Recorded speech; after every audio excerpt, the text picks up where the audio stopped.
தமிழகத்தில் எம்ஜிஆர் எப்படியோ அதேபோல் வடகிழக்கு மாநிலங்களில் உள்ள மிசோரம், மணிப்பூர் மாநிலங்களில் பிரதமர் மோடி அவர்களை எம்ஜிஆராக பார்த்துள்ளார்கள். எம்ஜிஆராக பிரதமர் மோடியை அந்த மாநில மக்கள் எம்ஜிஆராக பார்த்தார்கள். எப்படி என்றால், பாலூட்டும் அன்னை அவள் நடமாடும் தெய்வம். 4 ஆண்டு காலம் ஆண்டு கொண்டிருக்கின்ற திமுக கட்சி இப்படி சொல்றதா? இல்லை. அவர்களை இலக்கு என் குடும்பம், நான் வாழ வேண்டும், இதுதான் இந்த திமுக ஆட்சியினுடைய ஒரு மனநிலை உள்ளதை தவிர்த்து இன்று அதிமுகவுடைய மிக பெரும் சலசலப்பு ஏற்பட்டுள்ளது. காரணம் என்றால், ஏற்கனவே சசிகலா அம்மையார் அவர்கள், ஓபிஎஸ் அவர்கள், டிடி அவர்கள் தனியாக ஒரு நிலைப்பாட்டில் இருந்தாங்க. அவர்களும் ஒருங்கிணைக்க வேண்டும் நிலைப்பாட்டில் இருந்தாங்க. இதுக்கு அடுத்தபடி போனால் கொங்கு மண்டலத்தில் பிரதானமான எம்ஜிஆரின் விசுவாசியமான கே செங்கோட்டன் அவர்கள் தனியாக பிரிந்து அவர்களோட ஒரு நிலைப்பாடை உருவாக்கின்ற காரணத்தினால் கட்சிக்கு விரோதமாக யார் செயல்பட்டாலும், கட்சி விசுவாசத்தை மீறி செயல்பட்டால் நான் கட்சியிலிருந்து யாராக இருந்தாலும் கட்சியிலிருந்து நீக்கம் செய்வேன். இதில் நான் எந்த சலசலப்புன்னு அஞ்ச மாட்டேன், எந்த சமாதான பேச்சும் ஈடுபட மாட்டேன். தமிழ்நாடு பிஜேபியில் இந்த சின்ன சின்ன பிரச்சனைகள் எல்லாம் வைத்து பெருசாக விமர்சனம் பேசக்கூடிய கட்டத்தினால் அதை ஒருங்கிணைந்து செயல்பட வேண்டிய நிலைப்பாடும் பிஜேபியுடைய மனநிலையில் உள்ளது. காரணம் என்றால், பாரத பிரதமர் நரேந்திர மோடி அவர்கள் வந்துட்டு இன்னைக்கு, அதாவது இப்போ கடந்த சில தினங்களுக்கு முன்னதாக வடகிழக்கு மாநிலங்களுக்கு பயணம் மேற்கொண்டிருந்தார். அதுவும் குறிப்பாக மிசோரம், மணிப்பூரில் இதெல்லாம் போயிருந்தார். மணிப்பூருக்கு முதன்முறையாக அந்த கலவரத்திற்கு பேருக்கு போயிருந்தாரு. அந்த மக்களோட உரையெல்லாம் ஆற்றிருந்தாரு. இது எப்படி பார்க்குறாங்க அந்த மக்கள் சார்?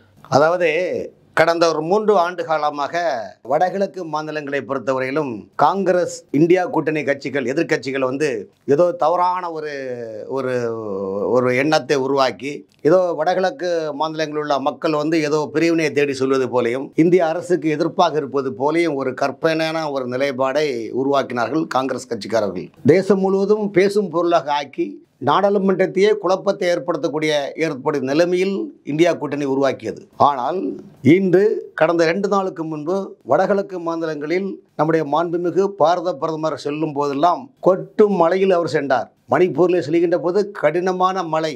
அந்த மழையில் பார்த்தீங்கன்னா, அந்த மழையிலும் ரோட் ஷோ வைத்து காரில் மக்களை சந்தித்து மக்கள் நீண்ட தூரம் வரிசையாக நின்று கொண்டிருந்த சம்பவத்தை பார்த்தீங்கன்னால், தமிழகத்தில் எம்ஜிஆர் எப்படியோ அதேபோல் வடகிழக்கு மாநிலங்களில் உள்ள மிசோரம், மணிப்பூர் மாநிலங்களில் பிரதமர் மோடி அவர்களை எம்ஜிஆராக பார்த்துள்ளார்கள். காரணம் என்றால், அந்த மாநிலத்தின் கலாச்சாரம், தொப்பி அணிந்து கொண்டு அதில் உள்ள பூவையெல்லாம் வைத்துக்கொண்டு அந்த மாநில மக்களுடைய கலாச்சாரத்தோடு பிரதமர் காட்சியளித்தார். அந்த காட்சியளிக்கின்ற போது பிரதமர் உரைகளில் என்ன இருக்கின்றார் என்றால், நலத்திட்டங்கள் பார்த்தீங்கன்னா, மிசோரம் மாநிலத்தில் 9,000 கோடி ரூபாய்க்கு நலத்திட்ட அந்த அடிக்கல் நாட்டு விழா, பல்வேறு திட்டப்பணிகள் எல்லாம். அதே போல் மணிப்பூரில் பார்த்தீங்கன்னா 7,300 கோடி ரூபாய்க்கு திட்டங்கள் பணிகள் தொடங்கின. அதில் சாலை கட்டமைப்புகள், மேம்பால திட்டங்கள், ரயில், அதிநவீன ரயில் போக்குவரத்துகள், அதாவது இந்தியாவில் மற்ற மாநிலங்களில் எல்லாம் எப்படி உள்ளதோ அதே போல் வடகிழக்கு மாநிலங்களை செழிப்பாகவும் செம்மையாகவும் மக்கள் அமைதியாகவும் அன்பு மார்க்கமும் இருக்க வேண்டும் என்ற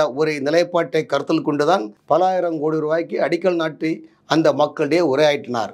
அந்த மக்களிடையே உரையாற்றுகின்ற போது அவர் சொன்ன வார்த்தை என்னவென்றால், இயற்கை வளங்கள் நிறைந்த இந்த வடகிழக்கு மாநிலங்கள், மிசோரமும் சரி, மணிப்பூரும் சரி, இந்த மாநிலங்கள் மலைகள், இயற்கை வளங்கள் நிறைந்த அற்புதமான இறைவனின் படைப்பில் வடகிழக்கு மாநிலங்கள் முக்கியமான மாநிலங்களாகும். மக்களை பற்றியோ மாநிலத்தின் வளர்ச்சியை பற்றியோ காங்கிரஸ் கண்டுகொள்ளவில்லை. 2014க்கு பிறகுதான் பாஜக புதிய அரசு அமைத்த பிறகுதான் வடகிழக்கு மாநிலங்கள் தேசம் முழுவதும் ஒரு கட்டமைப்பான உருவாக்கக்கூடிய நிலைப்பாட்டில் மக்களுடைய கல்வித்துறை மட்டுமல்ல, அன்று மணிப்பூர் மாநிலங்களில் பாதிக்கப்பட்ட பல்வேறு மக்களுக்கு பல ஆயிரம், 10,000க்கும் மேற்பட்ட நவீன அதிநவீன குடியிருப்பு வசதிகள், பெண்களுக்கு என்று ஹாஸ்டல் வசதிகள், பெண்களுக்கு என்று புதிய தொழில் வளர்ச்சியான கட்டமைப்புகள் பயன்பெறக்கூடிய பிரதமரின் அந்த நிதி திட்டத்தின் கீழ் பல்வேறு உதவிகள், கல்வித்தரங்கள், இந்தியாவில் உள்ள பிற முன்னேறிய மாநிலங்களில் உள்ள கல்வித்தரங்களுக்கு நிகரான திட்டங்களை உருவாக்க வேண்டும் என்பதே பிரதமருடைய திட்டம் என்பதை பிரதமர் அவங்க மைக்கில் அந்த திட்டத்தில் பேசினாங்க. ஆனால் அதே போல் மணிப்பூர் மாநிலத்திலும் மிசோரம் அந்த மாநிலத்திலும் பார்த்தீங்கன்னா பல்வேறு பள்ளி பிள்ளைகளிடம் கலந்துரையாடல் நடத்தினாருங்க. அந்த பள்ளி பிள்ளைகளின் கலந்துரையாடல் நிகழ்ச்சியில் நீங்கள் பார்த்தீங்களா, உண்மையிலேயே நம் நாடு என்ற படத்தில் பாலி ஒரு பாட்டு, அருமையான பாட்டு எம்ஜிஆர் பாடுவார் பாருங்க. அதனால தான் சொல்கிறேன், மணிப்பூரிலும் அந்த 2 மாநிலங்களிலும் 2 வடகிழக்கு மாநிலங்களில் பிரதமர் சென்ற மாநிலங்களில் எம்ஜிஆராக பிரதமர் மோடியை அந்த மாநில மக்கள் எம்ஜிஆராக பார்த்தார்கள். எப்படி என்றால், பாலோட்டும் அன்னை அவள் நடமாடும் தெய்வம், அறிவோட்டும் தந்தை நல்ல வழிகாட்டும் தலைவன். இந்த பாடலை கேட்கும் போதே நமக்கு முடியலாம் சிலருக்கு எத்தனை, அதாவது கேட்டுக்கொண்டே இருக்கலாம். மாணிக்கவாசகருடைய அந்த திருவாசை எப்படி கேட்க கேட்க கேட்க திகட்டாதோ அப்பேற்பட்ட அந்த வாலியின் பாடலை அவர் சொல்லி அந்த பாடல் பாடுவார்.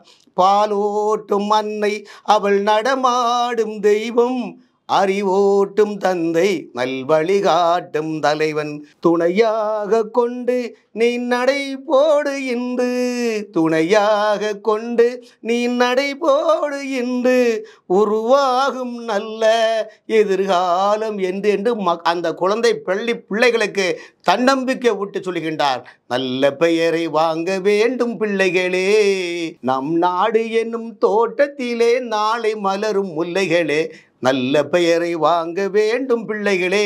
அந்த குழந்தைகளுடைய நமக்கு மொழி தெரியாவிட்டாலும் பிரதமர் அவர்கள் அந்த குழந்தையோடு கொஞ்சி குழாவி பேசுகின்ற காட்சியை பார்த்துகள். கிளி போல பேசு இளம் குயில் போல பாடு, கிளி போல பேசு இளம் குயில் போல பாடு, மலர் போல சிரித்து குரல் போல வாழு, மலர் போல சிரித்து குரல் போல வாழு, மனதோடு கோபம் நீ வளர்த்தாலே பாவம். எப்படி அந்த கோபத்தை கூட மனுஷனுக்கு வரக்கூடாது என்பது சுவாமி விவேகானந்தர் சொன்னது போல வாலி எழுதிய அந்த பாடல் வரிகளை பிரதமர் எப்படி அந்த மக்களிடம் உரையாற்றினார், கொஞ்சி மகிழ்ந்தார் என்பது தான் நான் தமிழ்நாட்டுடைய எம்ஜிஆர் பாடிய அந்த பாடலை நான் பாடி காட்டுறேன். மனதோடு கோபம் நீ வளர்த்தாலே பாவம், மெய்யான அன்பே தெய்வீகமாகும், மெய்யான அன்பே தெய்வீகமாகும், நல்ல பெயரை வாங்க வேண்டும் பிள்ளைகளே, நம் நாடு என்னும் தோட்டத்திலே நாளை மலரும் முல்லைகளே, நல்ல பெயரை வாங்க வேண்டும் பிள்ளைகளே என்று நீங்கள் அந்த பிரதமரும் அந்த பிள்ளைகளும் சந்திக்கக்கூடிய காட்சிகளை பார்த்தோமே. ஆனால் தமிழகத்தில் நம் நாடு படத்தில் வாலி எழுதிய எம்ஜிஆர் பாடிய இந்த பாடல்தான் நினைவுக்கு வரும். ஆகவே வடகிழக்கு மாநிலங்களில் உள்ள பிள்ளைகள் பிரதமரை எம்ஜிஆர் வடிவில் காண்கின்றார்கள். ஆகவே எதற்கு இதில் சொல்கின்றால், சொல்லக்கூடிய 1000 சொல்லலாம். இன்று மணிப்பூர் மாநிலத்தை என்ன பார்த்தீர்களா, சென்றீர்களா? மக்கள் கொந்தளிக்கின்றார்களே, எங்கும் கொந்தளிக்கவில்லை. அன்பு மார்க்கம், அமைதி மார்க்கம், காந்தி மார்க்கம், உத்தமர் காந்தி மார்க்கத்தின் வழியில் அந்த வடகிழக்கு மாநில மக்கள் வாழ்வாதாரத்தை மட்டுமல்ல கட்டமைக்கக்கூடிய எல்லா கட்டமைப்பும் நான் இருக்கிறேன் என்று பிரதமர் சொல்லியுள்ளார். நீங்கள் கவலைப்படாதீர்கள், இந்த வடகிழக்கு மாநிலங்கள் முன்னேறிய மாநிலங்களுக்கு நேராக நான் கட்டமைப்பு தருகிறேன், அதற்கான திட்டப்பணிகளை நான் உங்களுக்கு தருகிறேன் என்று சொல்லியுள்ளார். ஆனால் தமிழ்நாட்டில் 4 ஆண்டு காலம் ஆண்டு கொண்டிருக்கின்ற திமுக கட்சி இப்படி சொல்றதா? இல்லை. அவர்களை இலக்கு என் குடும்பம், நான் வாழ வேண்டும், இதுதான் இந்த திமுக ஆட்சியினுடைய ஒரு மனநிலை உள்ளதை தவிர்த்து பிரதமருடைய எண்ணத்தில் 1% கூட தேச சிந்தனையோ தேசத்தின் கட்டமைப்பிலேயோ மக்கள் வாழ்வாரத்திலேயோ இந்த திமுக அரசு மேற்கொள்ளவில்லை என்பதை உங்களிடம் நான் பதிவு செய்து கொள்கிறேன். இங்கே தமிழக பாஜகவில் இன்னைக்கு சிந்தனை அமர்வு கூட்டம்ன்றது பார்த்தீங்கன்னா BL சந்தோஷ் அவர் தலைமையில் நடந்திருக்கு. இதில் அண்ணாமலை அவர்கள் புறக்கணித்து விட்டார் அப்படின்லாம் செய்திகள் பிறகு கலந்து கொண்ட காட்சிகள்லாம் வந்துச்சு. இந்த அரசியல் பரபரப்பாக போயிட்டு இருக்கக்கூடிய நேரத்தில் பாஜக எந்த மாதிரி திட்டத்தை வகுத்து வந்துட்டு இருக்காங்க சார்? ஏற்கனவே கடந்த மாதம் பாஜகவின் மூத்த தலைவரான BL சந்தோஷ் அவர்கள் சென்னையில் கட்சிக்கு நிர்வாகிகள கூட்டத்தில் பேசியுள்ளார். என்ன பேசியுள்ளார் என்றால், நாம் சித்தாந்தவாதிகளை புறக்கணிக்கக்கூடாது, இந்த கட்சிக்கு கட்டமைப்பானவர்கள் சித்தாந்தவாதிகள் தான், அவர்களை அதாவது எப்படி அந்த பூர்வக்குடி மக்கள் நம்ம எப்படி சொல்லுவோமோ அதே போல் இந்த பாஜக கட்சிக்கு தமிழ்நாட்டை பொறுத்த வரைக்கும் உழைத்தவர்கள் ஆயிரக்கணக்கான பேர் உள்ளார்கள், அவர்களையும் அரவணைத்து நீங்கள் கட்சி நடத்த வேண்டும், ஒரு தனி மனிதனுக்கான கட்சியை சொந்தமல்ல என்ற நிலைப்பாடை மறைமுகமாக பல தலைவர்களை சுட்டிக்காட்டி சென்றார். இந்த நேரத்தில் தற்போது பார்த்தீங்கன்னா சிந்தன் பைட்டாக்னு சொல்லுவாங்க. பைட்டாக்னா சமஸ்கிருத வார்த்தை, சிந்தன் பைட்டாக் சிந்தனை என்று, அது சிந்தனை ஆய்வு கூடம் என்று தமிழில் வரும். அது இன்னைக்கு சென்னை புறநகரில் மீட்டிங் நடத்திட்டு இருக்கிறாங்க. PL சந்தோஷ் அவர்களுடைய தலைமையில் நடத்திருக்காங்க. அதில் பார்த்திங்கன்னா தமிழ்நாட்டுடைய எல்லா பிஜேபி முன்னாள் தலைவர்களும் இன்னாள் தலைவர்களும் அந்த கூட்டத்தில் பங்கேற்றிருக்கிறாங்க. நீண்ட நாள் கழித்து இன்று அண்ணாமலை அவர்களும் அந்த கூட்டத்தில் பங்கேற்றிருக்கிறாங்க. ஆகவே இந்த பங்கேற்கக்கூடிய காரணம் என்னவென்றால், இன்று அதிமுகவுடைய மிக பெரும் சலசலப்பு ஏற்பட்டுள்ளது. காரணம் என்றால், ஏற்கனவே சசிகலா அம்மையார் அவர்கள், OPS அவர்கள் டிடி அவர்கள் தனியாக ஒரு நிலைப்பாட்டில் இருந்தாங்க. அவர்களும் ஒருங்கிணைக்க வேண்டும் நிலைப்பாட்டில் இருந்தாங்க. இதுக்கு அடுத்தபடி போனால் கொங்கு மண்டலத்தில் பிரதானமான எம்ஜிஆரின் விசுவாசியமான செங்கோட்டன் அவர்கள் தனியாக பிரிந்து அவர்கள் ஒரு நிலைப்பாடை உருவாக்கின்ற காரணத்தினால் தேர்தல் வருகின்ற நேரத்தில் தமிழ்நாட்டு மக்கள் மத்தியிலேயே பிரச்சனைகள் சந்தேகங்கள் வரக்கூடாது, அதிமுகவில் சலசலப்பு வந்துடக்கூடாது, இந்த கூட்டணி இருக்கின்றதா இல்லையா. காரணம் ஏற்கனவே என்டிஏ கூட்டணியில் ஓபிஎஸ் தனியாக விலகிட்டார், டிடிவி தினகரன் அவர்களுக்கு விலகிவிட்டார். ஸோ கட்சியினுடைய கட்டமைப்பு இன்ஃப்ராஸ்ட்ரக்சர் இல்லாமல் போய்விடுமோ என்ற நிலைப்பாட்டில் கருத்தில் கொண்டு அதை கருத்தில் கொண்டு தான் இன்றைக்கி பிஜேபியுடைய மாநில ஒருங்கிணைப்பு கூட்டம் இன்றைக்கி அவங்க நடத்திட்டு இருக்கிறாங்க. அது நடத்தக்கூடிய நிலைமையில் இருந்தால் எல்லாருக்கும் ஒரு ஒருங்கிணைந்து செயல்பட வேண்டும் என்ற நிலைப்பாட்டை தான் PL சந்தோஷ் அவர்கள் வற்புறுத்துவார் என்பதை நான் தெரிவித்துக் கொள்கிறேன். அதே போல் அதிமுகவிலும் எடப்பாடி பழனிசாமி அண்ணன் டெல்லியில் அமித்ஷாவினுடைய அழைப்புகளுக்கு அவங்க போயிருக்காங்க. அவங்க போய் அவங்களுடைய கட்சியுடைய நிலைப்பாடு என்ன பொசிஷன் என்ன அவங்க நிலைப்பாடு சொல்லுவாங்க. ஆகவே ஒருங்கிணைந்த அதிமுகவால் தான் இன்றைக்கி இந்த எதிர்க்க திமுகவை வீழ்த்த வேண்டுமென்றால் அதிமுக ஒருங்கிணைய வேண்டும். அதிமுக ஒருங்கிணைந்து பாஜக தலைவர்களும் ஒற்றுமையாக செயல்பட்டதான் இங்கே நம்ம வெற்றிக்கான இலக்கை அடைய முடியும் என்பது என்னுடைய நிலைப்பாடு. அதை கருத்தில் கொண்டு தான் அழுத்தமாக பேசுவதற்காக இன்று PL சந்தோஷ் அவர்கள் சென்னையில் தமிழக பாஜக தலைவருடன் ஒருங்கிணைந்து பேசுவதற்கான முகாமிட்டு உள்ளார் என்பது என்னுடைய நிலைப்பாடு. எடப்பாடி பழனிசாமி இப்போ டெல்லி போயிருந்தாலும் பார்த்தீங்கன்னா நேற்று மேடையில் பேசும்போதே அதாவது அதிமுக அலுவலகத்தை அடித்து ஒருத்தவங்க நான் கட்சியில் சேர்த்துக்குவேன் அப்படின்னு நினைக்காதீங்க அப்படின்ற மாதிரி வெளிப்படையாக சொல்லியிருந்தாருல அண்ணன் எடப்பாடி அண்ணன் ஒரே ஒரு விஷயம் தெளிவாக சொல்லியிருக்காரு. அதாவது ஜெயலலிதா அம்மையார் முதலமைச்சர் இருக்கின்ற போது பல முறை சட்டமன்றத்தில் பேசியிருக்கார், பல கூட்டத்தில் பேசியிருக்கிறார். கட்சிக்கு விரோதமாக யார் செயல்பட்டாலும், கட்சி விசுவாசத்தை மீறி செயல்பட்டால் நான் கட்சியிலிருந்து யாராக இருந்தாலும் கட்சியிலிருந்து நீக்கம் செய்வேன், இதில் நான் எந்த சலசலப்புக்கும் அஞ்ச மாட்டேன், எந்த சமாதான பேச்சும் ஈடுபட மாட்டேன் என்று ஜெயலலிதா அம்மையார் பல முறை சொல்லுவார். ஜெயலலிதா அம்மா காலமான பிறகு இந்த கட்சி யாரிடம் சொல்வது என்ன நிலைப்பாடு என்பது நிலைப்பாடுக்கும் போது முதலமைச்சர் பதவி என்பது அது இன்றைக்கி எடப்பாடி பழனிசாமி தான் இருக்கணும் என்பது சசிகலா அம்மையார் வழிகாட்டின் பேர் தான் இன்றைக்கி இந்த பதவி வந்திருக்குது. ஸோ இந்த கட்சிக்குள்ளே என்ன பிரச்சனைனா ஜெயலலிதா அம்மையார் சசிகலா அம்மையாரில் இருக்கும்போது அவர்கள் பணிந்து நின்றக்கூடிய நிலைப்பாடு இருக்கின்றார்கள். இன்றைக்கி நிலைப்பாடுனா அந்த பணிவு வேண்டாம் என்ற நிலைப்பாடு அதிமுக சில தலைவரிடம் உள்ளது. ஆகவே அவர்களை நாம் திரும்பவும் அதிமுக சேர்த்தோமானால் திரும்பவும் பழைய குருடை கதையத்தோடு என்ற நிலைப்பாடு ஆகிவிடுமோ என்ற நிலைப்பாடு தான் ஐயா நிலைப்பாடு தான் எடப்பாடி அண்ணன் அதை மனசில் நினைக்கிறாரு. ஆனால் அதே நேரத்தில் தேர்தல் நெருங்க போகுமிடம்லாம் செய்தியாளர்கள் இந்த மாதிரி குதர்க்கத்தனமான கேள்விகளை கேட்கின்றதுனால தான் எடப்பாடி அண்ணன் ஒரு கருத்தை முன்வைக்கிறாரு.